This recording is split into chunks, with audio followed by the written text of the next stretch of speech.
This is the newsroom for Tuesday, October 21, 2025. We're broadcasting to you on E1 SKAR TV NTN and TARZEE TV in Bartica. In the headlines, AFC politician arrested with 310 kilograms of cannabis in Linden minibus. Vilvoorden residents still choking on rice mill dust despite court orders. Finance Minister urges businesses to tap trade center amid supply shortages.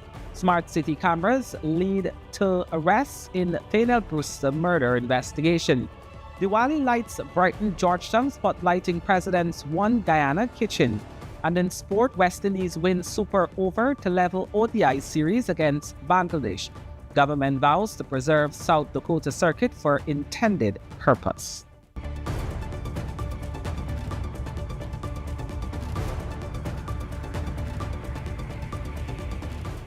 With the news, I'm Kurt Campbell. We're glad you can join us. First up, former Member of Parliament for the Alliance for Change, Devon Sears, was arrested on Monday night after police discovered more than 310 kilograms of cannabis in a minibus he was driving near the Old Bamia Police Checkpoint in Linden. The Alliance for Change has since extended its support to Sears. It was around 24 to 1 hours on Monday when police on mobile patrols stopped a dark blue Toyota minibus bearing registration number BAJ 4486. The interception was part of a routine stop and search. Behind the wheel was 39-year-old Devon Sears, an educator from Mackenzie Linden and a former Alliance for Change parliamentarian.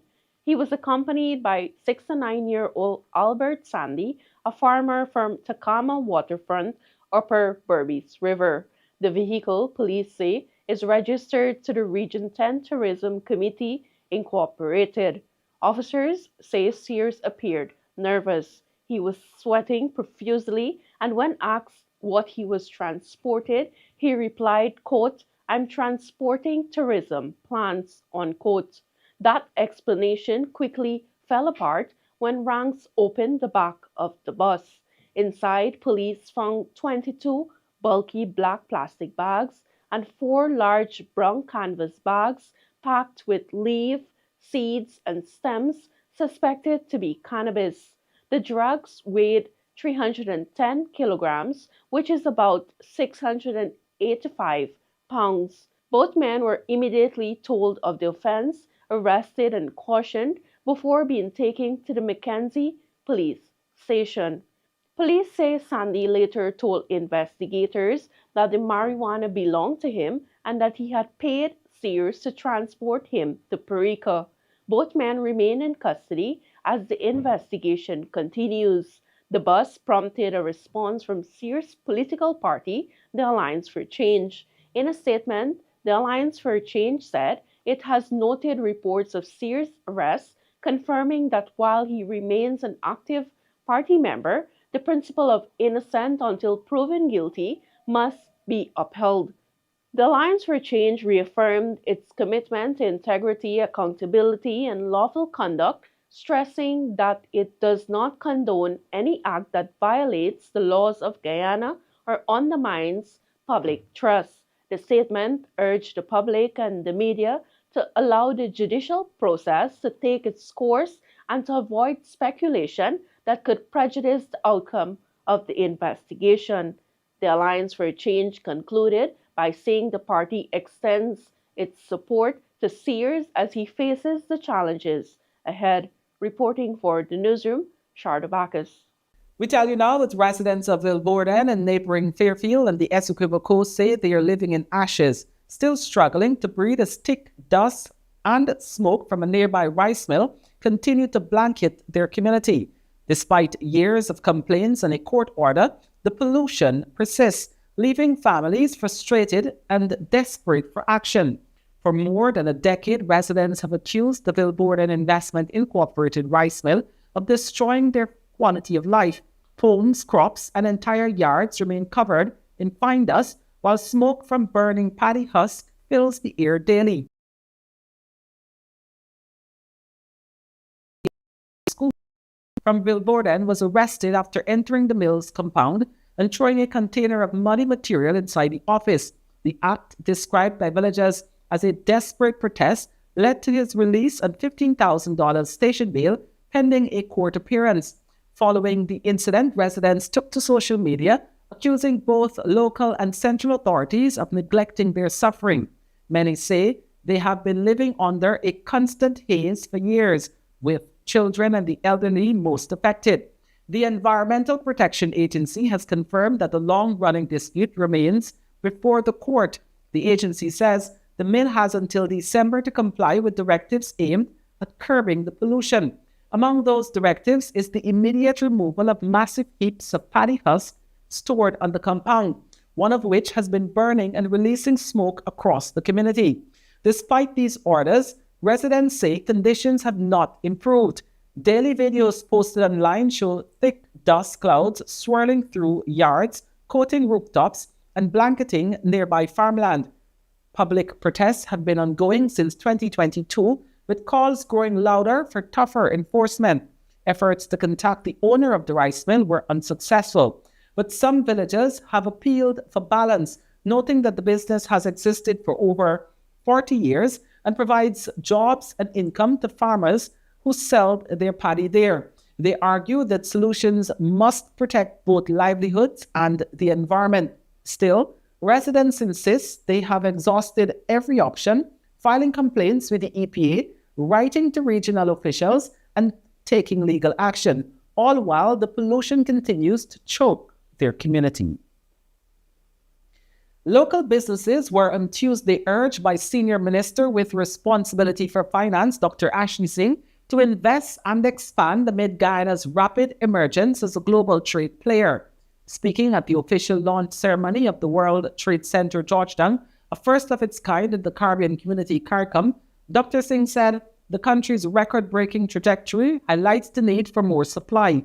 Dr. Singh also said the center forms part of a national need to create new opportunities for Guyana and the wider Caribbean.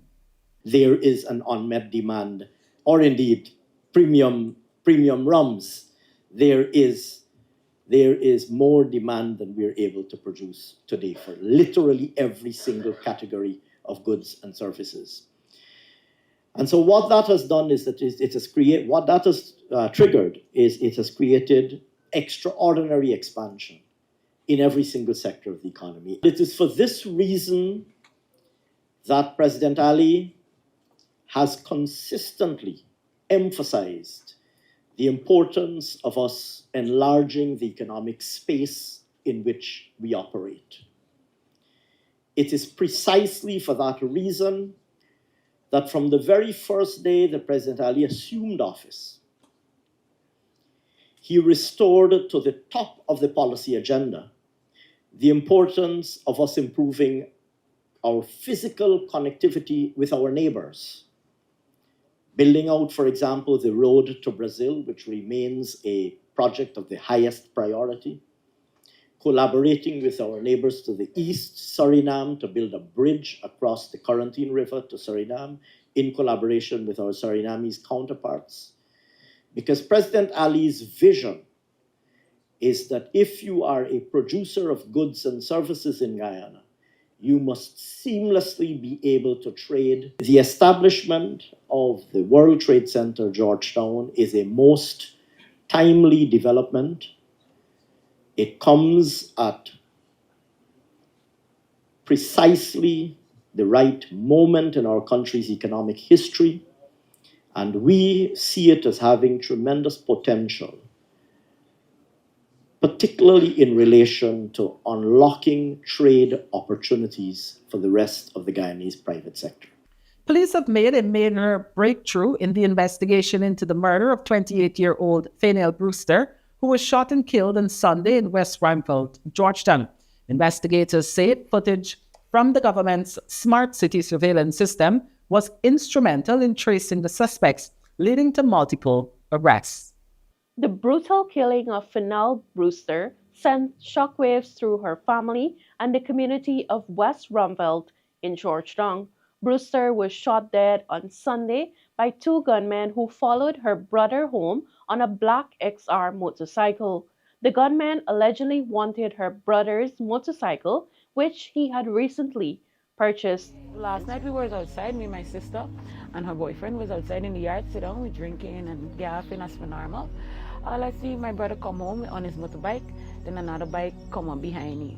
And I saw a boy with a white jersey jump off, snatch it by his chain here and pull out a gun. And my brother push it off and run inside. When my brother run inside, he fired the gun. When he fired the gun, the shot catch my sister. And then he bend down, pick up the bag, and fire up the other shot again, and then he run off the way. Investigators immediately turned to the government's Smart City Surveillance System, a network that uses CCTV and sensors to detect crime and provide real-time evidence. The system allows authorities to monitor movement across the city, analyze traffic, and trace suspects before and after incidents occur. Through this technology, detectives were able to retrace the suspect's path, capturing clear images of the motorcycle and tracking their movements both before and after the shooting. Those visuals provided critical leads that guided the investigation. Following days of intense investigative work, police launched a targeted operation in East La Penitence. The raid resulted in the arrest of two men aged 25 and 29 and a 25-year-old female vendor. The male suspects are from Herstalin on the east bank of Demerara and Buxton, east coast Demerara.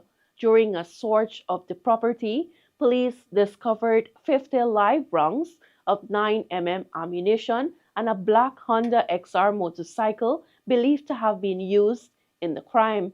Both the ammunition and the bike were seized and lodged as evidence. All three suspects remain in custody, assisting with the investigation as police continue to pursue additional leads. And she was in the yard with just my next daughter there, will give the forest report there. She herself and her boyfriend was having a drink in the yard. So when the scuffle started, that's what it told me. When the scuffle started with them, she, Faynel, run for one to know what's going on with your brother. So with that, they decide to out the gun, rather hard, they shoot my daughter. Then when she decide to walk and come off again, the guy says, shoot you F again. You understand? When I go to the hospital, I didn't meet my daughter here. I meet my daughter at the hospital.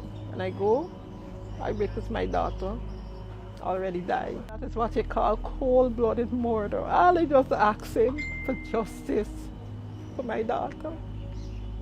Because this is not fair to die and God leave her small son. I just finished a surgery, have to beat with this. I can't deal with it. It is hard to face my small daughter had to go down like this.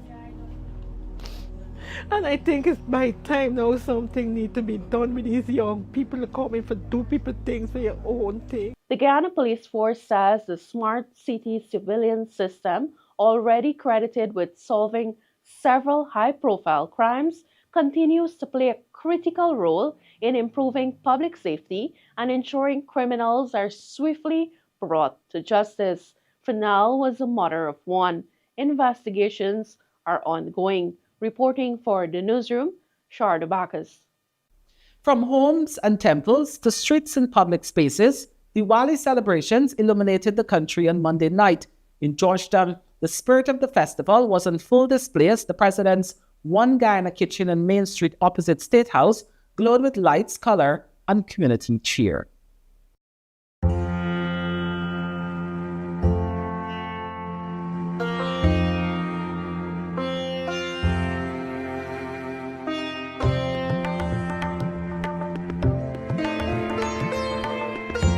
Mother, the goddess of wealth and prosperity, is worshipped on Diwali to invite light, abundance, and good fortune.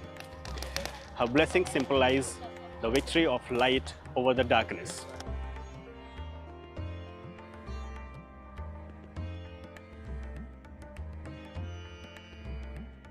This is the entrance to the Mother Lakshmi display. This is made up of bamboos, and the bamboos was cut by the locals. And once again, thank you everyone, and Shubh Diwali to all.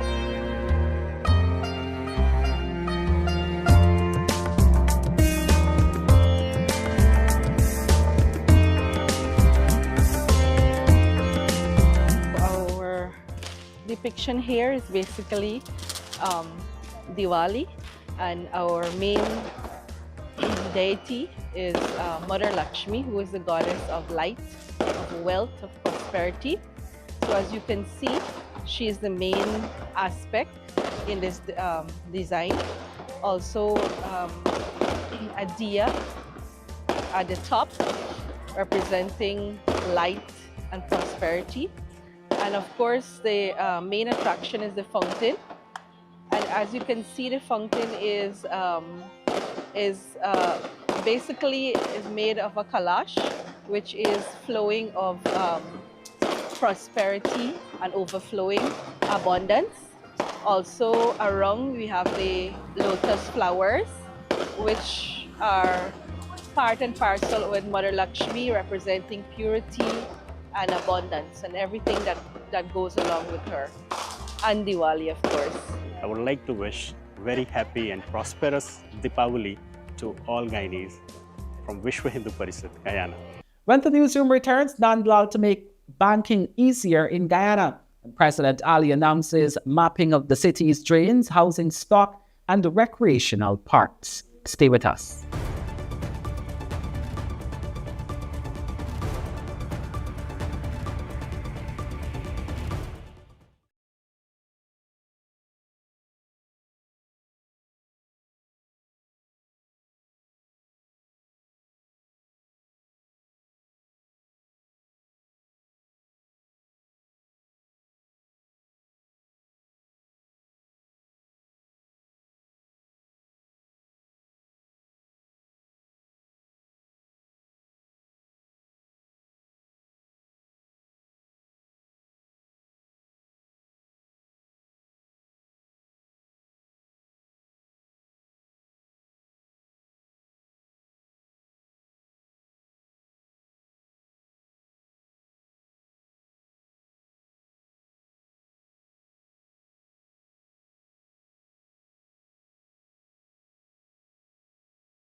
Welcome back. This is the newsroom.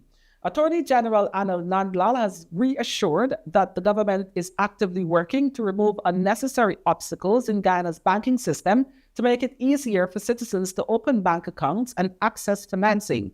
Speaking on the Starting Point podcast, Nandlal admitted that bureaucratic disconnects and outdated practices have contributed to what many describe as a cumbersome and intimidating process to do simple banking in the country.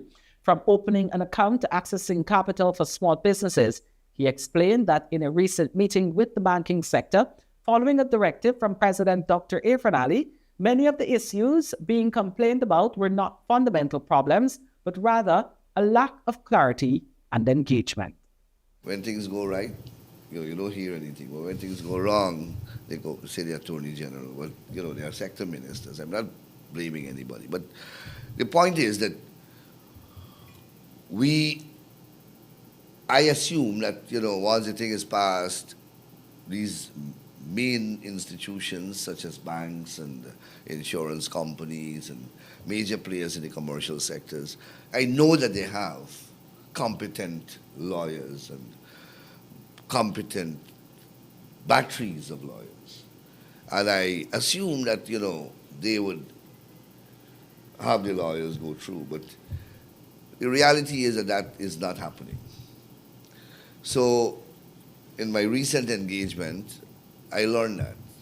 And my engagement flowed with an engagement that the banking sector had with His Excellency the President. When they flagged a number of issues, and the President immediately engaged me and said, sit down with the banking sector, sit down with this important stakeholder, and go through whatever problem they have, and let's see how we can address it. And I met with them immediately, the very next day. And as it turned out, there were no major problems. It's just a disconnect. The legislation is there. We were told that the regulations were not enforced, and that is not so. Everything was in place. It's just that we need to engage more, and so that if there is misunderstanding or a lack of clarity on any of the provisions of the statutes, whatever they are, we have to discuss them. And that was what was really lacking.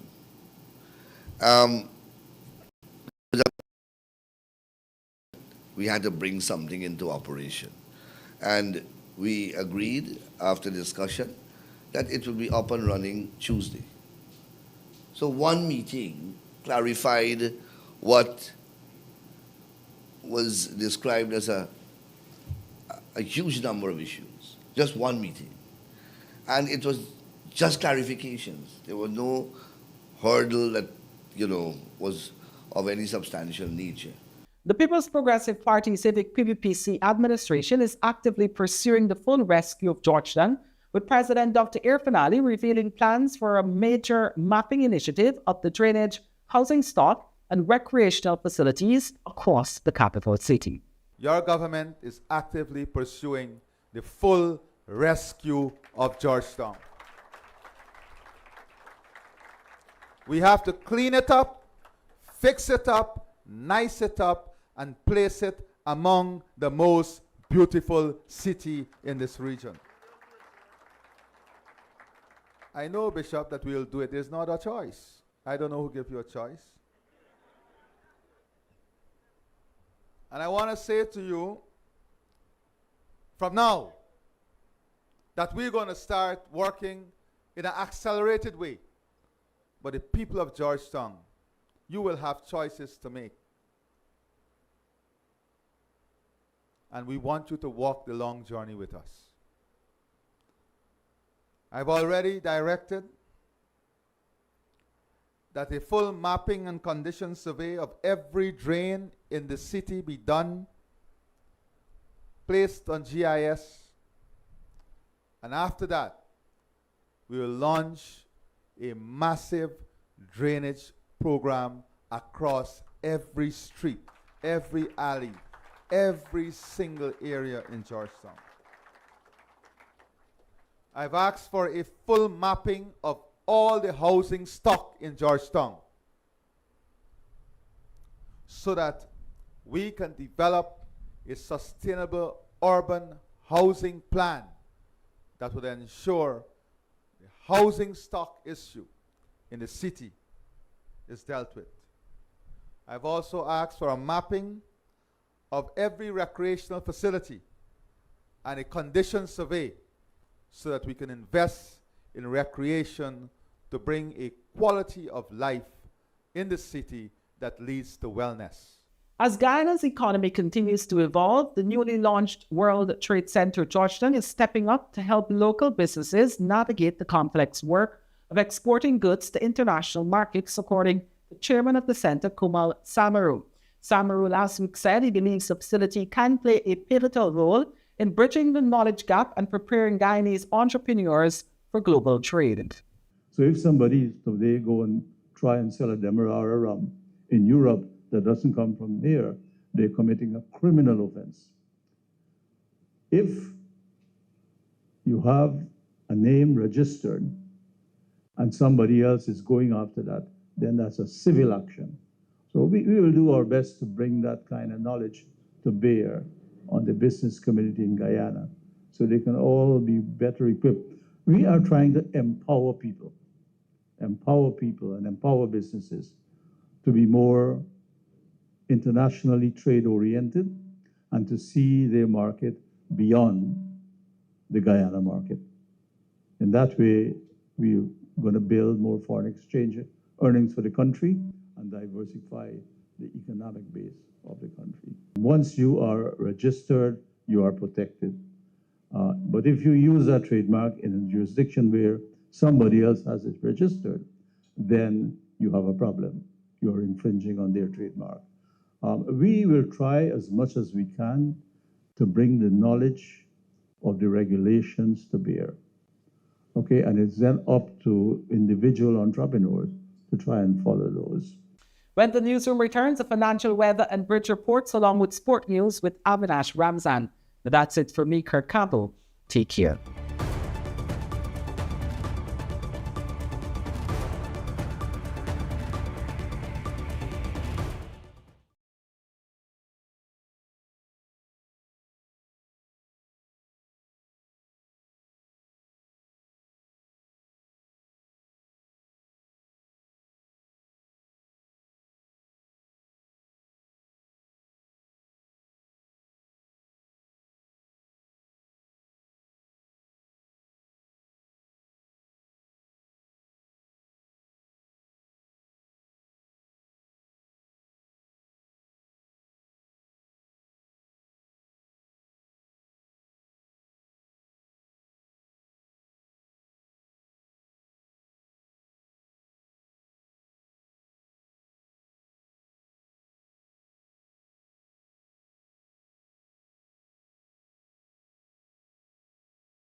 Welcome back to Newsroom. Avinash Ramzan here with tonight's sport. We start things off with some cricket news. West Indies defeated Bangladesh in a super over in Dhaka to level the three-match ODI series 1-1 on Tuesday.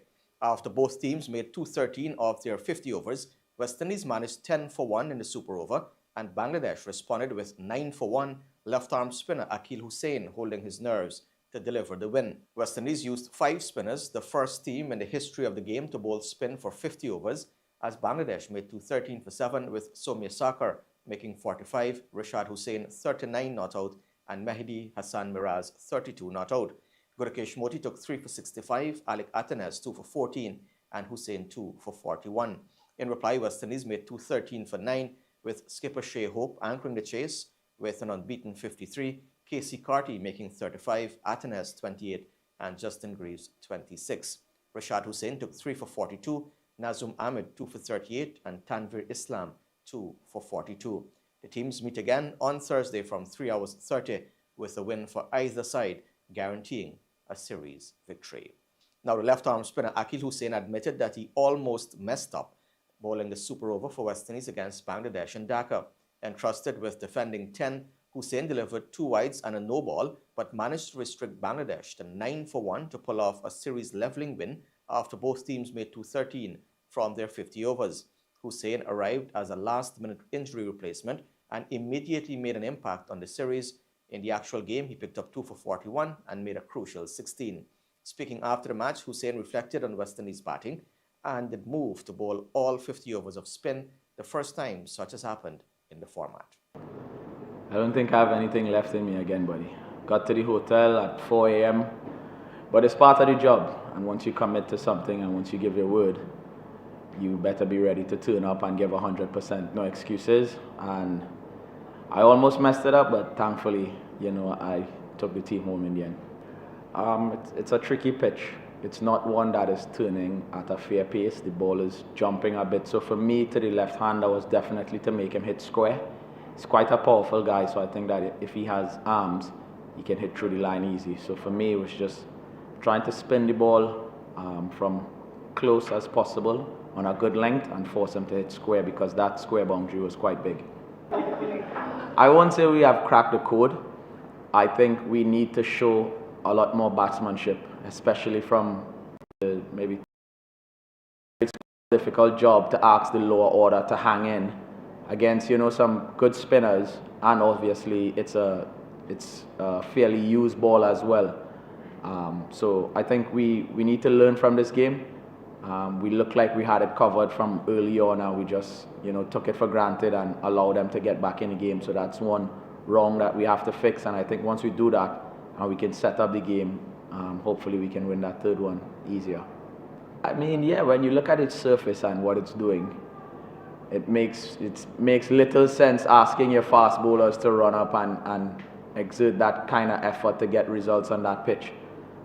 We do have a number of quality spinners, and really impressed with Alec Atenes today as well. You know, he goes down as a part-timer, but at the end of the day, discipline is key, and that's all he did today for us. He was disciplined, he stuck to the plan, he stuck to what we asked of him, and he just stayed stump to stump, and it paid off. So on surfaces like these, you have to be proactive and, you know, try and pick the best 11.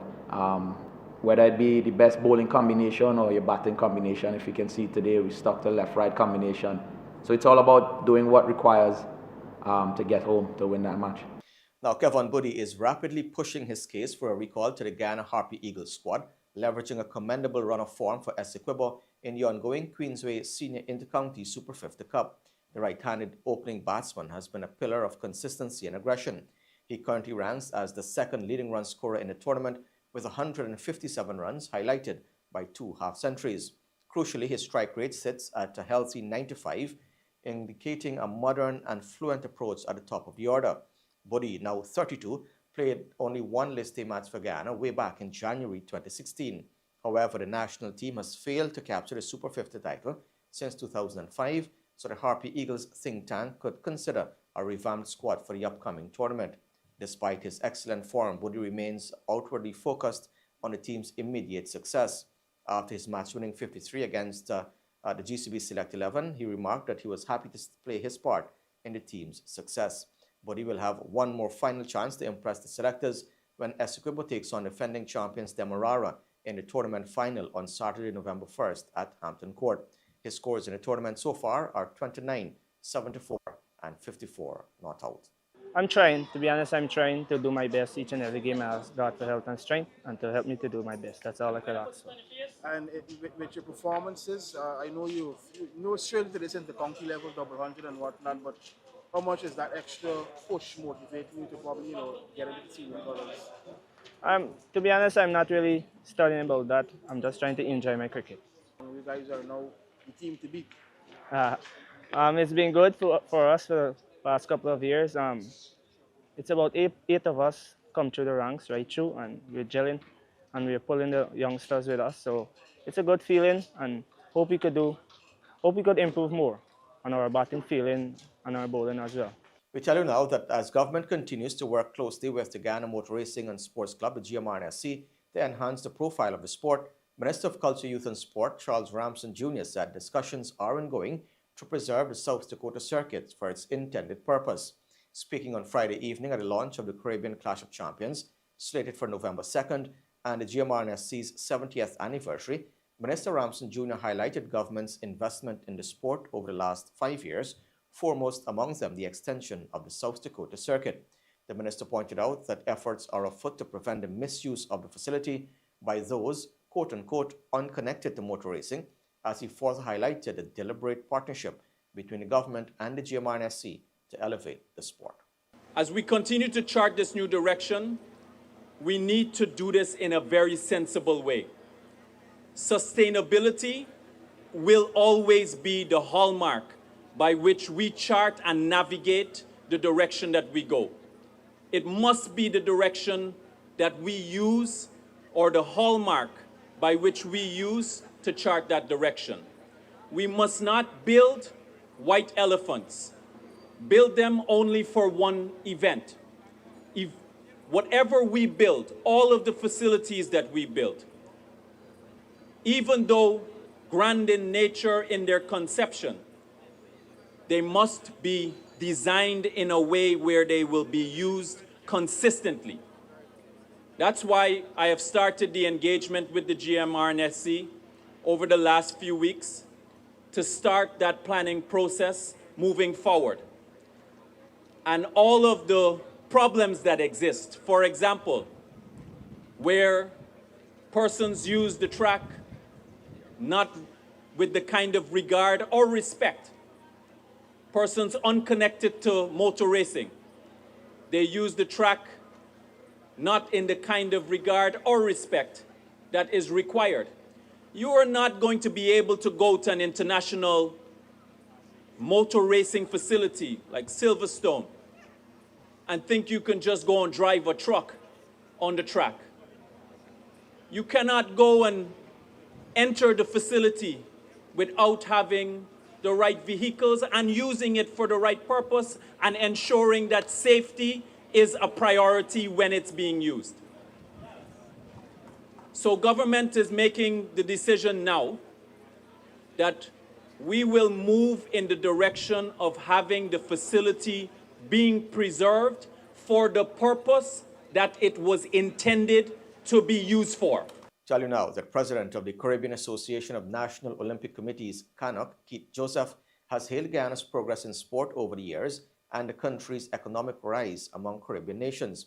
CANOC last weekend wrapped up its General Assembly and workshop in Guyana with representatives from across the region gathering to chart the way forward for sport in the Caribbean. Over 100 delegates representing 28 nations and key international governing bodies gathered in Georgetown with discussions centered on good governance, collaboration, and sustainable development across the region. The presence of global and continental leaders underscored the importance of the meetings to the broader international sport movement. The outcomes of this week's gathering are expected to shape CANOC's strategy for the upcoming Olympic cycle, ensuring that Caribbean athletes and administrations are better supported in their pursuit of excellence on the global stage. When Guyana applied to host the event, we were pleased because over the last few years in particular, Guyana has made tremendous strides economically, and one of the areas in which Guyana has excelled over the last few years is in sport, particularly in track and field. We've been looking at the performance of Guyana in the last 3 editions of the Carifta Games in particular. And that has given Guyana a new impetus. Not that Guyana has ever been bad in sport, because in terms of cricket, you've always been there. In terms of athletics itself, in the past you had James Gilks and others who were athletes. You had cyclists of Gonzalez and others, and Kamabach, who came from Guyana and participated. So we know it's a sporting country. And so it's important for us to be able to showcase the development of our Caribbean countries.